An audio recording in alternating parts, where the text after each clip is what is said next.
Հայտնի ֆուտբոլիստ եւ մարզիչ Խորեն Հովհաննիսյանի 60-ամյակի կենտրոնական իրադարձությունը կդառնա ԽՍՀՄ եւ աշխարհի հավաքականների միջև ընկերական խաղը, որը կկայանա այսօր մարտի 28-ին Երևանի Հանրապետական մարզադաշտում։ Հանդիպմանը մասնակցելու են 80-ից 90-ականների ֆուտբոլային ավագ սերնդի հայտնի աստղերը, ԽՍՀՄ հավաքականի վետերաններն ու աշխարհի ընտրանին։ Երևան են ժամանել մի շարք լեգենդար ֆուտբոլիստներ։ Հայ ֆուտբոլասերներն ականատես կլինեն ֆուտբոլային գեղեցիկ հանդիպման։ Խորեն Հովհաննիսյանի տարեդարձի առիթով ֆուտբոլային հանդիպումից առաջ լեգենդար ֆուտբոլիստները լրագրողների հետ կիսվեցին Հայաստանի, հայկական ֆուտբոլի եւ հայ լավագույն ֆուտբոլիստներից մեկի Խորեն Հովհաննիսյանի մասին տպավորություններով։ Для нас, для всех, Хорен Հովհանнисян, здесь спорный момент. Аркаша Андреасян скажет, что он самый великий футболист, там Маркаров скажет, что он самый великий футболист, но большинство считает, что Хорен Hовhannисян великий футболист. Но они все великие футболисты. Быть лучшим среди лучших, что может быть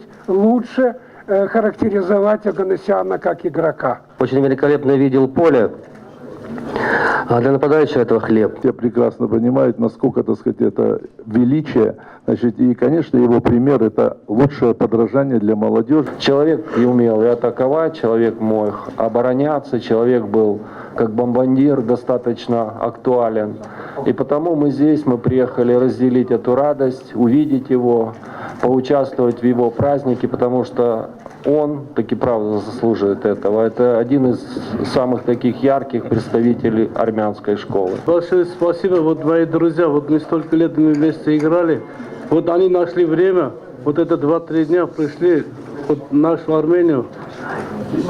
Я большое хочу сказать вам, ребята, мы не зря жили, я так думаю. Երևան Productions ընկերությունը ֆուտբոլային խաղի նախօրեին սպորտային լրագրողներին ոլորտը լավագույն կերպով լուսաբանելու համար նվիրեց Ալեքս Ֆերգյուսոնի «Իմ ինքնակենսագրությունը» գրքի մեկական օրինակ։